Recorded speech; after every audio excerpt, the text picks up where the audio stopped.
లలిత ప్రియకమలంకు స్వాగతం.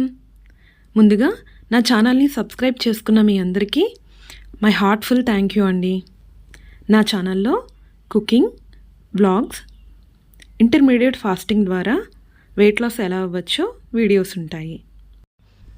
My weight loss journey 7 monthsలో 80 kgs to 67.65 kgsకి తగ్గాను. నేను 2023లో మీరు చూస్తున్న ఈ పిక్లోలా వెయిట్ ఉండేదాన్ని. చాలామందికి డౌట్ ఉంది కదండి, నేను నిజంగానే 80 kgs ఉన్నానా లేదా 70 kgs అని. నేను 23లో 80 kgs ఉన్నాను.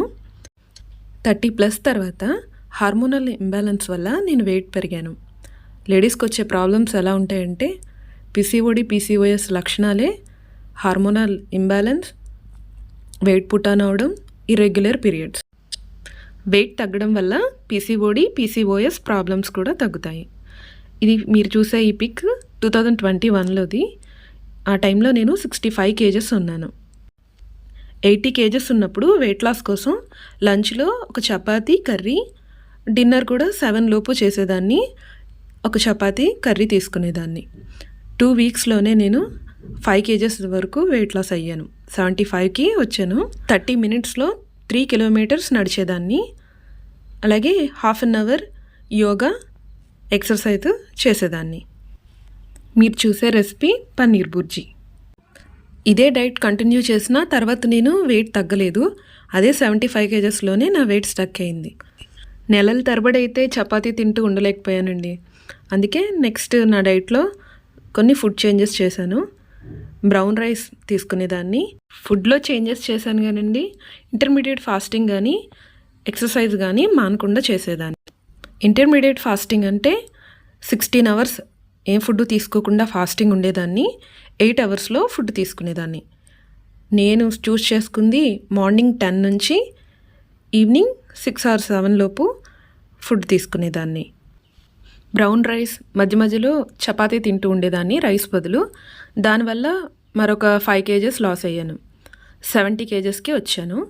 అయితే మరొక 1 month ఎన్ని చేసినా కానీ వెయిట్ లాస్ అనేది అవ్వలేదండి. అలా బ్యాలెన్స్గానే ఉండేది. నెక్స్ట్ మంత్ వెయిట్ తగ్గకపోయినా అదే 70 kgsలో ఉన్నా కానీ టమ్మీ దగ్గర ఉన్న ఫ్యాట్ తగ్గడం, ఇంచ్ లాస్ బాగా అయ్యింది. XXL నుంచి XL సైజ్కి, ఇంకా XL కూడా లూజ్గానే ఉండేవి. ఎక్కువగా అందరూ వెయిట్ లాస్ అవ్వట్లేదని చెప్పి మధ్యలో డైట్ ఆపేస్తారు కదండి. అలా చేయొద్దు.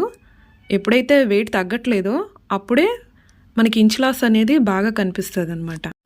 బ్రౌన్ రైస్ అయితే నేను ఎక్కువ రోజులు తినలేకపోయాను. దాంతో సింగిల్ పాలిష్డ్ రైస్ తినేదాన్ని. ప్రజెంట్ లోకల్ స్టోర్లో సింగిల్ పాలిష్డ్ రైస్ దొరకలేదండి మేము వెళ్ళిన టైంలో. అందుకని వైట్ రైస్ తీసుకున్నాము. రైస్ తింటూ కూడా వెయిట్ లాస్ అవ్వచ్చు అన్న వీడియోస్కి సబ్స్క్రైబర్స్ ఒక 200 పైగా వచ్చారండి. అప్పటి నుంచి నేను 70 kgs నుంచి ఎంత వెయిట్ లాస్ అవుతున్నానో వీడియోస్ అప్లోడ్ చేస్తున్నాను. నేను మార్నింగ్ నుంచి తీసుకునే ఫుడ్ ఏంటంటే పొద్దున్నే గోరువెచ్చని వాటర్ 1 liter తీసుకుంటున్నాను. 10కి బ్రేక్ఫాస్ట్ తీసుకుంటాను. నానపెట్టిన బాదం, ఏదో ఒక ఫ్రూట్ తింటాను. లంచ్లో ప్రోటీన్, ఫైబర్ ఉండేలా చూసుకుంటాను. కార్బోహైడ్రేట్స్ తక్కువ తీసుకుంటాను.